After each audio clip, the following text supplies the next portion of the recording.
1966년 8월 20일 브라질 리우데자네이루 외곽의 빈탱 언덕. 한 소년이 연을 날리러 올라갔다가 풀밭에 누운 두 남자를 발견합니다. 정장 차림이었습니다. 넥타이까지 메고 있었습니다. 그리고 두 사람의 눈 위에는 나무로 만든 가면이 올려져 있었습니다.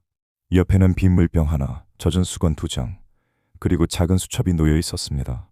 수첩에는 포르투갈어로 무언가가 적혀 있었는데 이 내용은 잠시 후에 말씀드리겠습니다. 그 전에 먼저 알아야 할 것이 있습니다. 저는 닥터 코르보입니다.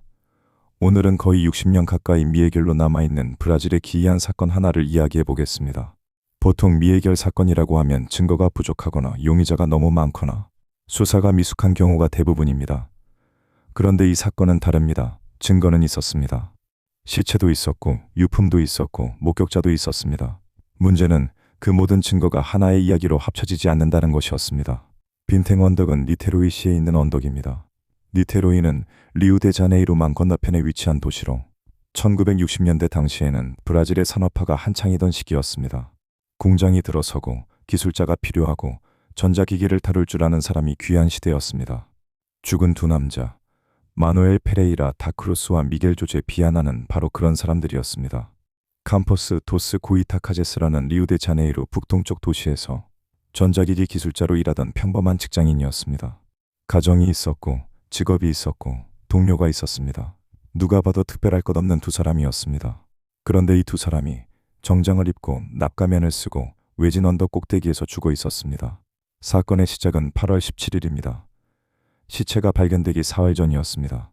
이날 마누엘과 미겔은 캠퍼스 도스 고이타카제스를 떠났습니다. 목적은 단순했습니다. 업무에 필요한 자재를 구입하러 간다고 했습니다. 전자부품이나 장비 같은 것들이었겠지요. 두 사람은 니테로이행 버스에 올랐고 오후 2시 30분에 니테로이에 도착했습니다. 버스 기록과 목격자 진술이 이를 확인해 줍니다. 여기까지는 완벽하게 평범합니다. 출장을 간 기술자 2명. 그런데 니테로이에 도착한 뒤 이 두 사람의 행적이 이상해지기 시작합니다. 두 사람은 니테로이의 한 상점에서 방수 코트를 구입합니다. 8월의 브라질은 남반구 기준으로 늦겨울에 해당합니다만 방수 코트가 필요할 만큼 극단적인 날씨는 아니었습니다. 업무용 자재를 사러 왔다면서 왜 방수 코트를 샀을까요? 이 부분을 기억해 두십시오. 그 다음 두 사람은 근처 술집에 들어갑니다. 물 한 병을 삽니다. 이것이 두 사람이 살아있는 모습을 누군가가 마지막으로 목격한 순간이었습니다. 그런데 당시 술집 종업원이 나중에 경찰에게 흥미로운 증언을 합니다. 미겔이 매우 초조해 보였다는 것입니다. 계속해서 시계를 확인했다고 합니다. 마치 정해진 시간에 어딘가에 가야 하는 사람처럼 자재를 사러 온 출장길에서 시계를 연신 확인하며 초조해하는 사람. 뭔가 이상합니다. 이제 그 수첩 이야기를 할 차례입니다. 언덕 위 시체 옆에서 발견된 수첩에는 이렇게 적혀 있었습니다. 오후 4시 30분 정해진 장소에 도착할 것. 오후 6시 30분 캡슐을 복용할 것. 효과가 나타나면 금속을 보호하고 신호를 기다리며 가면을 쓸 것. 이 짧은 메모 안에 이 사건의 모든 수수께끼가 압축되어 있습니다. 정해진 장소, 캡슐, 금속 보호, 신호 대기. 가면 하나하나 뜯어보겠습니다. 우선 시간입니다. 오후 4시 30분에 도착하고 오후 6시 30분에 캡슐을 복용하라는 지시는 매우 구체적입니다. 2시간의 간격이 있습니다. 이 2시간 동안 무엇을 했을까요? 장비를 설치했을까요? 무언가를 기다렸을까요? 아니면 마음의 준비를 했을까요? 그리고 미겔이 술집에서 시계를 계속 확인한 이유가 여기서 설명됩니다. 니테로이 도착 시간이 오후 2시 30분이었고 수첩에 적힌 첫 번째 시간은 오후 4시 30분이었습니다. 정확히 2시간의 여유가 있었습니다. 그 사이에 방수 코트를 사고 물을 사고 언덕으로 이동해야 했습니다. 시간이 빠듯했을 겁니다. 초조할 만합니다. 다음은 캡슐입니다. 캡슐을 복용하라는 지시. 실제로 현장에서 캡슐이 발견되었습니다. 그런데 이 캡슐이 무엇이었는지는 끝내 밝혀지지 않았습니다. 왜냐고요? 이 부분은 조금 뒤에 말씀드리겠습니다. 먼저 가면 이야기를 해야 합니다. 납가면. 이 사건의 이름이 된 바로 그 물건입니다. 두 남자의 눈 위에 올려져 있던 이 가면은 나판을 잘라서 만든 것이었는데 대충 만든 것이 아니었습니다. 상당히 정교하게 제작된 물건이었습니다. 눈 부위를 덮도록 설계되어 있었고 사전에 준비된 것이 분명했습니다. 두 남자가 전자기기 기술자였다는 점을 떠올려 보십시오. 납의 성질을 모를 리 없는 사람들이었습니다. 납은 방사선 차폐에 쓰이는 금속입니다. 병원 엑스레이실에서 납 앞치마를 입는 것과 같은 원리입니다. 그렇다면 이 두 사람은 어떤 종류의 방사선으로부터 눈을 보호하려 했던 것일까요? 잠깐, 여기서 한 가지 짚고 넘어가야 할 것이 있습니다. 수첩의 지시를 다시 읽어보십시오. 효과가 나타나면 금속을 보호하라. 가면을 쓰라는 것이 아닙니다. 금속을 보호하라는 것입니다. 그리고 그 다음에 신호를 기다리라고 되어 있습니다. 무슨 신호일까요? 누구의 신호일까요? 그리고 마지막에 가면이라는 단어가 나옵니다. 이 순서가 중요합니다. 캡슐 복용, 금속 보호, 신호 대기, 가면. 이것은 즉흥적인 메모가 아닙니다. 절차입니다. 무언가를 실행하기 위한 단계별 지침입니다. 그러면 이 두 사람은 대체 무엇을 실행하려 했던 것일까요? 경찰이 도착했을 때 빈탱 언덕 위의 현장에서 폭력의 흔적은 전혀 발견되지 않았습니다. 몸싸움의 흔적도 없었습니다. 두 사람은 마치 잠든 것처럼 나란히 누워 있었습니다. 정장을 입고 넥타이를 매고 납가면을 쓴 채로 옆에는 빈 물병과 젖은 수건 2장이 있었습니다. 젖은 수건의 용도는 아무도 설명하지 못했습니다. 얼굴을 닦기 위한 것이었을까요? 어떤 의식의 일부였을까요? 아니면 전혀 다른 목적이 있었을까요? 이 수건에 대해 납득할 만한 설명을 제시한 사람은 지금까지 아무도 없습니다. 이제 이 사건에서 가장 뼈아픈 부분을 말씀드릴 차례입니다. 부검 이야기입니다. 시체가 발견된 것은 8월 20일이었습니다. 그런데 부검이 실시된 것은 그로부터 몇 주가 지난 뒤였습니다. 당시 니테로이 검시관 사무소는 업무가 과중한 상태였고 빈탱 언덕이라는 접근이 어려운 장소에서 시체를 수습하는 것 자체가 상당한 시간이 걸렸습니다. 브라질의 8월은 늦겨울이라고는 하지만 시체가 야외에 방치되면 부패는 피할 수 없습니다. 몇 주가 지나자 내장기관은 심각하게 손상되었고 독성 검사는 불가능해졌습니다. 캡슐에 무엇이 들어 있었는지, 두 사람이 무엇을 복용했는지, 그것이 사인이었는지, 이 모든 질문에 대한 답이 부패한 장기와 함께 영원히 사라져버렸습니다. 부검 결과는 사인 불명, 외부 손상 없음, 이것이 공식 기록의 전부입니다. 대단히 유익한 결론이었습니다. 외부 손상이 없다는 사실은 중요합니다. 누군가에게 살해당한 것이라면 어떤 형태로든 흔적이 있어야 합니다. 하지만 아무것도 없었습니다. 방어흔도 없었고 타박상도 없었고 칼이나 총의 흔적도 없었습니다. 두 사람은 자발적으로 그 자리에 앉았고 자발적으로 무언가를 복용했고 자발적으로 가면을 썼습니다. 적어도 외형적 증거는 그렇게 말하고 있었습니다. 그런데 자발적으로 죽으러 간 사람이 정장을 입고 넥타이를 맵니까? 수사가 확대되면서 경찰은 두 사람의 자택을 수색했습니다. 여기서 흥미로운 것들이 나옵니다. 납가면을 제작한 것으로 보이는 재료들이 발견되었습니다. 그리고 영혼, 초자연 현상, 심령 과학에 관한 서적들이 있었습니다. 이것은 단순한 호기심 수준이 아니었습니다. 두 사람은 상당히 진지하게 초자연적 현상에 관심을 가지고 있었던 것으로 보입니다. 전자기기 기술자로서의 과학적 지식과 심령 현상에 대한 관심, 이 두 가지가 결합된 것입니다. 이 발견을 바탕으로 가장 널리 알려진 가설이 등장합니다. 과학적 심령주의 가설입니다. 이 가설에 따르면 마누엘과 미겔은 외계 존재 또는 영적 존재와의 접촉을 시도하는 비밀 그룹의 일원이었다는 것입니다. 두 사람은 환각물질이나 의식 변환 약물을 복용하여 의식을 확장한 상태에서 초자연적 존재와 만나려 했고 그 만남에는 강렬한 빛이 동반될 것이라 믿었기 때문에 눈을 보호하기 위해 납가면을 만들었다는 것입니다. 이 가설은 꽤 많은 것을 설명합니다. 수첩의 지시가 접촉 프로토콜이 됩니다.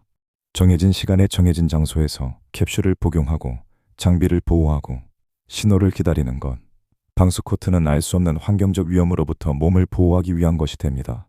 정장은 초자연적 존재를 만나는 자리에 대한 일종의 예의였을 수도 있습니다. 자택에서 발견된 심령서적과 납가면 제작 재료도 이 가설과 맞아떨어집니다. 일리가 있어 보입니다. 그런데 말이죠. 납은 방사선을 차단하는 금속이지 빛을 차단하는 데 특별히 효과적인 금속이 아닙니다. 강렬한 빛으로부터 눈을 보호하고 싶었다면 용접용 고글이면 충분합니다. 전자기기 기술자라면 이 차이를 모를 리 없습니다. 감마선이나 X선이 아닌 가시광선으로부터 눈을 보호하는 데 납을 사용하는 것은 비를 막으려고 잠수복을 입는 것과 비슷합니다. 효과가 아예 없지는 않겠지만 목적에 비해 지나치게 과한 선택입니다. 이 두 사람이 정말로 빛을 걱정했다면 왜 하필 납이었을까요? 아니면 이들이 걱정한 것은 빛이 아니라 다른 무언가였을까요? 또 한 가지, 초자연적 존재와의 접촉을 진지하게 준비한 사람들이라면 좀 더 상세한 기록을 남기지 않았을까요? 수첩의 메모는 놀라울 정도로 간결합니다.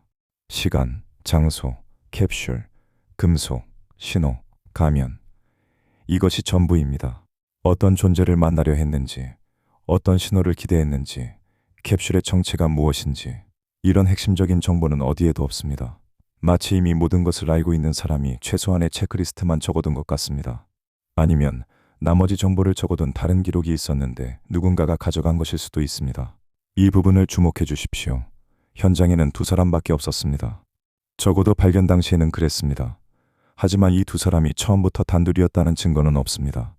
수첩의 지시는 누군가가 작성한 것입니다. 두 사람 중 한 명이 썼을 수도 있고 제3자가 썼을 수도 있습니다. 신호를 기다리라는 지시는 누군가가 신호를 보내줄 것이라는 전제를 깔고 있습니다. 그 누군가는 어디에 있었을까요? 여기서 다른 가설이 등장합니다. 살인 가설입니다. 이 가설은 두 사람이 제3자에 의해 외진 장소로 유인되었다고 봅니다. 납가면과 수첩의 지시는 두 사람을 속이기 위한 도구였을 수 있습니다. 누군가가 이 두 사람에게 초자연적 실험이라고 설명하며 캡슐을 건넸고 두 사람은 그것이 의식 확장 약물이라고 믿고 복용했지만 실제로는 독극물이었다는 것입니다. 외부 손상이 없는 것도 평화로운 자세도 자발적으로 복용한 것처럼 보이는 것도 이 가설로 설명됩니다. 그런데 이 가설에도 문제가 있습니다. 왜 하필 이 두 사람이었을까요? 전자기기 기술자 두 명을 굳이 이렇게 정교한 방법으로 죽여야 할 동기가 무엇이었을까요? 납가면을 만들고 수첩에 지시를 적고 외진 언덕으로 유인하는 것은 엄청난 노력입니다. 단순히 누군가를 죽이려는 목적이라면 지나치게 복잡합니다. 그리고 범인이 있었다면 왜 수첩을 회수하지 않았을까요? 수사의 결정적 단서가 될 수 있는 물건을 현장에 그대로 남겨두었다는 것은 납득하기 어렵습니다. 물론 수첩의 내용이 워낙 모호해서 범인 입장에서는 남겨두어도 상관없다고 판단했을 수도 있습니다. 실제로 그 판단은 정확했습니다. 수첩은 아무것도 밝혀내지 못했으니까요. 1960년대 브라질이라는 시대적 맥락을 고려하면 또 다른 가설도 가능합니다. 비밀 의료 실험 가설입니다. 냉전이 한창이던 시기, 라틴 아메리카는 미국과 소련양 진영의 첩보 활동이 활발하게 벌어지던 무대였습니다. 브라질은 전략적으로 중요한 국가였고 다양한 정보기관이 이 지역에서 활동하고 있었습니다. 두 사람의 전자기기 관련 기술 지식, 납을 이용한 방사선 차폐에 대한 이해, 수첩에 적힌 정밀한 시간 지시와 복용 프로토콜, 이 모든 것이 비인가 의료 실험이나 약물 시험의 절차와 유사하다는 주장입니다. 일리가 있어 보입니다. 하지만 다음 사실을 보면 이야기가 달라집니다. 두 사람이 기밀 취급 인가를 받았다거나 군사 관련 프로젝트에 참여했다는 기록은 어디에도 없습니다. 캠퍼스 도스 고이타카제스의 민간 전자기기 기술자가 냉전 첩보 작전의 대상이 될 만큼 중요한 인물이었을 가능성은 극히 낮습니다. 그리고 만약 정보기관이 관여했다면 이후 수십 년간 기밀 해제된 문서에서 단 한 줄의 언급도 나오지 않았다는 것은 설명하기 어렵습니다. 물론 기밀 해제되지 않은 문서에 있을 수도 있겠지요. 기밀 해제를 기다리는 것은 인류의 오래된 취미이니까요. 첩보 가설도 있습니다. 두 사람이 외국 정보기관에 포섭되어 어떤 형태의 기술적 임무를 수행하다가 사망했다는 것입니다. 납가면과 방수코트는 기밀기술 작전에 필요한 보호장비였고 수첩의 지시는 작전 수행 절차였다는 해석입니다. 하지만 이 가설 역시 구체적인 증거가 전무합니다. 두 사람이 어떤 정보기관과 접촉했다는 기록도 이 사건이 알려진 첩보작전과 연결된다는 정황도 없습니다. 모든 가설을 검토한 뒤에도 설명되지 않는 것들이 남습니다. 첫째, 정장입니다. 어떤 가설을 채택하든 외진 언덕 꼭대기에 올라가면서 정장을 입고 넥타이를 맨 이유를 완벽하게 설명하는 것은 어렵습니다. 초자연적 존재를 만나기 위한 예의였을까요? 평소 습관이었을까요? 아니면 이 옷차림 자체가 무언가를 위장하기 위한 것이었을까요? 정장 위에 방수코트를 입었다는 조합은 정상적인 외출처럼 보이면서도 비정상적인 활동을 준비하는 사람의 모습입니다. 둘째, 젖은 수건입니다. 빈 물병은 그렇다 치겠습니다. 물을 마셨을 수 있습니다. 캡슐을 삼키는 데 사용했을 수도 있습니다. 하지만 젖은 수건 두 장은 어떤 가설로도 깔끔하게 설명되지 않습니다. 얼굴을 닦았을까요? 어떤 물질을 닦아냈을까요?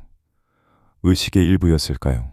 셋째, 그리고 가장 근본적인 의문입니다. 신호는 왔을까요? 수첩에는 신호를 기다리라고 적혀 있었습니다. 두 사람은 기다렸을 것입니다. 캡슐을 복용하고 금속을 보호하고 가면을 쓰고 기다렸을 것입니다. 그리고 죽었습니다.